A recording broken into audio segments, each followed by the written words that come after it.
Take two. Sorry. This is going to be me reading the second chapter of My Brief History by Stephen Hawking. At first take, I ended up just doing ramble, and that's not what I wanted to do. I wanted to record that on here when I'm waiting for that to sync up the audio with the video. Which is simple enough, it's just that when it's rendering, my computer is like, nope, you can't do anything else, you're just going to sit here. So, yeah. Chapter numero dos. So that's a picture of his house. St. Albans. In 1950, my father's place of work moved from Hampstead, near Highgate, to the newly constructed National Institute for Medical Research in Mill Hill, on the northern edge of London. Rather than travel out from Highgate, it seemed more sensible for him to move the family out of London and travel into town for work. My parents therefore bought a house in the cathedral city of St. Albans, about 10 miles north of Mill Hill and 20 miles north of central London. It was a large Victorian house of some elegance and character. My parents were not very well off when they bought it, and they had to have quite a lot of work done on it before we could move in. Thereafter, my father, like the Yorkshireman he was, refused to pay for any further repairs. Instead, he did his best to keep it up and keep it painted, but it was a big house and he was not very skilled in such matters. The house was solidly built, however, so it withstood this neglect. My parents sold it in 1985, when my father was very ill, a year before he died. I saw it recently. It didn't seem that any more work had been done to it. The house had been designed for a family with servants, and in the pantry there was an indicator board that showed which room a bell had been rung from. Of course, we didn't have servants, but my first bedroom was a little L-shaped space that must have been a maid's room. I asked for it at the suggestion of my cousin Sarah, who was slightly older than me and whom I greatly admired. She said that we could have great fun there.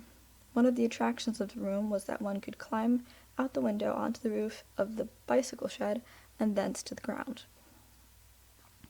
Sarah was the daughter of my mother's eldest sister, Janet, who had trained as a doctor and was married to a psychoanalyst. They lived in a rather similar house in Harpenden, the village 5 miles farther north. They were one of the reasons we moved to St. Albans. It was a great bonus to me to be near Sarah, and I frequently went on the bus to Harpenden to see her.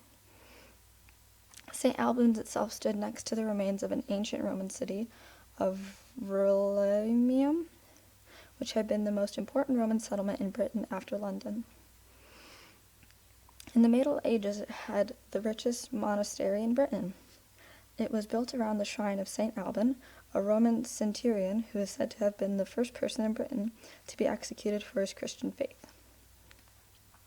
All that remained of the abbey was a very large and rather ugly church and the old gateway building, which was now part of St. Albans School, where I later went. St. Albans was a somewhat stodgy and conservative place compared with Highgate or Harpenden. My parents made hardly any friends there. In part, this was their own fault, and they were naturally rather solitary, particularly my father. But it also reflected a different kind of population. Certainly, none of the parents of my school friends in St. Albans could be described as intellectuals. In Highgate, our family had seemed fairly normal, but in St. Albans, I think we were definitely regarded as eccentric.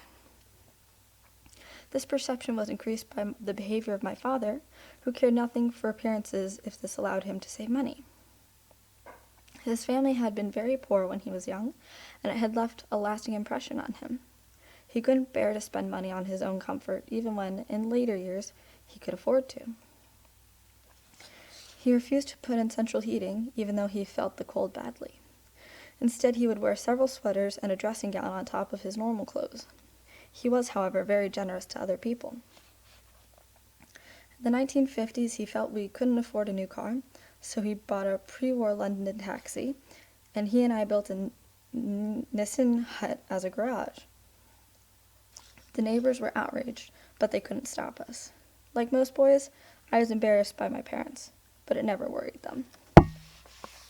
For holidays, my parents bought a gypsy caravan, which they placed in a field at Osmington Mills on the south coast of Britain near Weymouth. The caravan had been brightly and elaborately decorated by its original gypsy owners. My father painted it green all over to make it less obvious. The caravan had a double bed for the parents and a cupboard underneath for the children, but my father converted it into bunk beds using Army surplus stretchers, while my parents slept in an Army surplus tent next door. We had our summer holidays there until 1958, when the county council finally managed to remove the caravan. And there's pictures.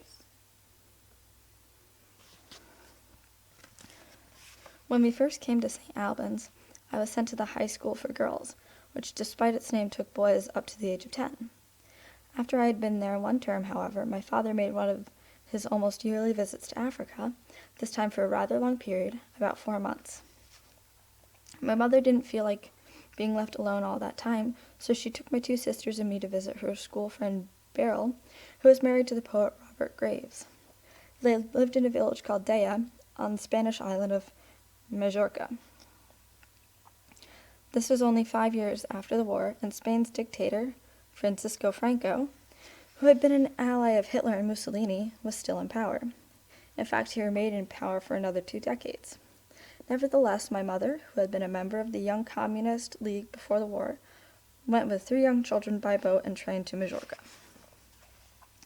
We rented a house in Daya and had a wonderful time. I shared a tutor with Robert's son, William. Here's more pictures.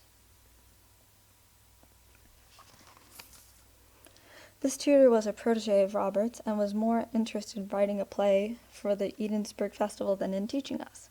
To keep us occupied, he therefore set us to read a chapter of the Bible each day and write a piece on it. The idea was to teach us the beauty of the English language. We got through all of Genesis and part of Exodus before I left. One of the main things I learned from this exercise was not to begin a sentence with "and." When I pointed out that most sentences of the Bible began with "and," I was told that English had changed since the time of King James. In that case, I argued, why make us read the Bible? But it was in vain. Robert Graves at the time was very keen on the symbolism and mysticism of the Bible, so there was no one to appeal to. We got back as the Festival of Britain was beginning. This was the Labour government's idea to try and recreate the success of the Great Exhibition in 1851, which had been organized by Prince Albert and which was the first World's Fair in the modern sense.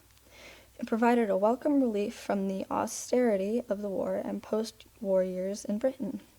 The exhibition, held on the south bank of the Thames, opened my eyes to new forms of architecture and to new science and technology.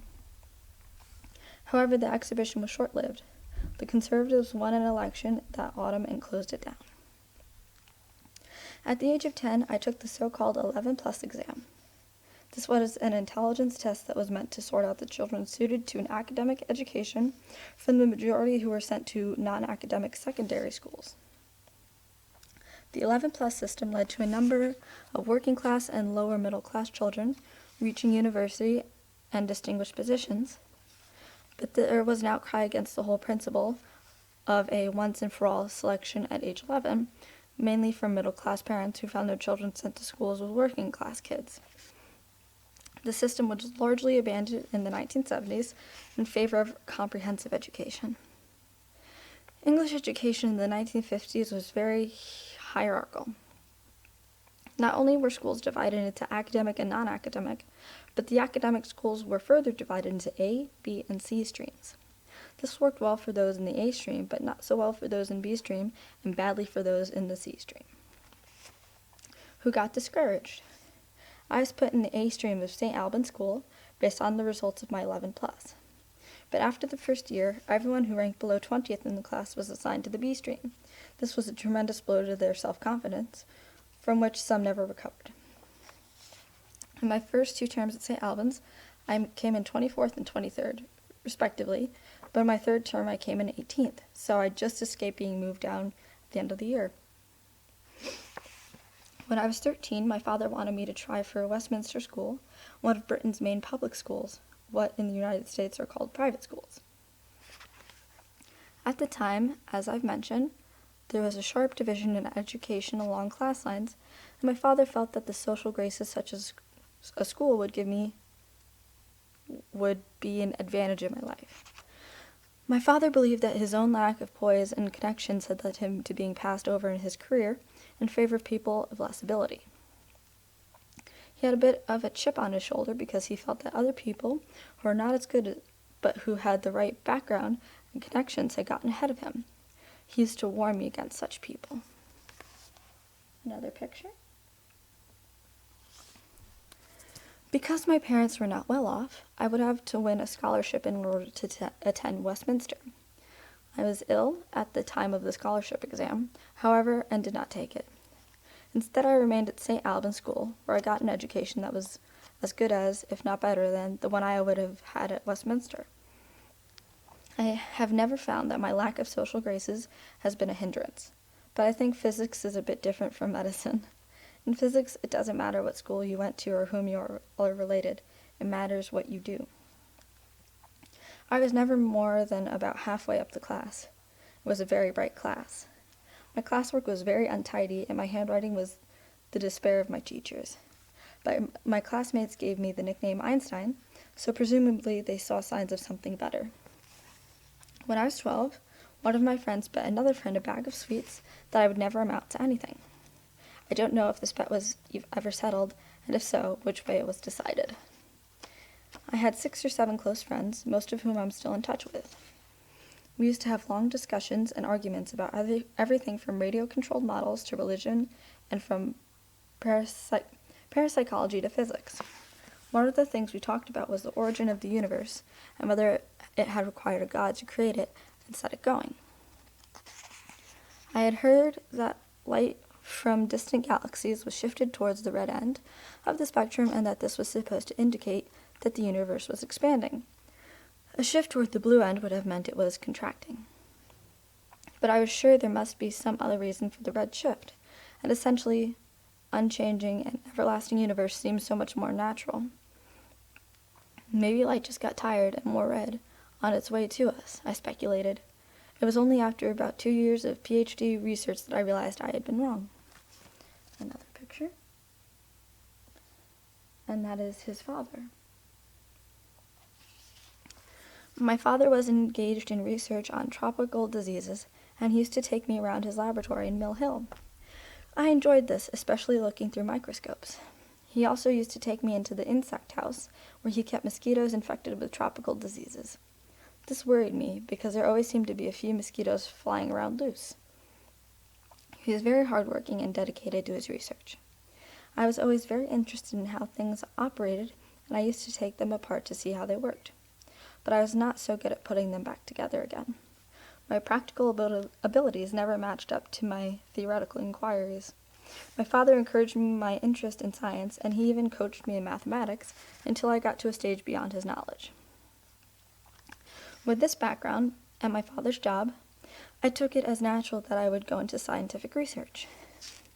When I came to the last 2 years of school, I wanted to specialize in mathematics and physics. There was an inspiring math teacher, Mr. Tata, and the school had also just built a new math room, which the math set had at their classroom. But my father was very much against it because he thought there wouldn't be any jobs for mathematicians except as teachers. He would really have liked me to do medicine, but I showed no interest in biology, which seemed to me to be very descriptive and not sufficiently fundamental. It also had a rather slow status at school. The brightest boys did mathematics and physics, and less bright did biology. It's a picture of him at St. Albans. My father knew I wouldn't do biology, but he made me do chemistry, and I only know a small amount of mathematics. And only a small amount of mathematics. He felt this would keep my scientific options open. I'm not a professor of mathematics, but I have not had any formal instruction in mathematics since I left St. Albans School at the age of 17. I've had to pick up what I knew as I went along. I used to supervise undergraduates at Cambridge and keep 1 week ahead of them in the course. Physics was always the most boring subject at school because it was so easy and obvious. Chemistry was much more fun because unexpected things, such as explosions, kept happening. But physics and astronomy offered the hope of understanding where we came from and why we are here. I wanted to fathom the depths of the universe. Maybe I had succeeded to a small extent, but there's still plenty I want to know. See you next time.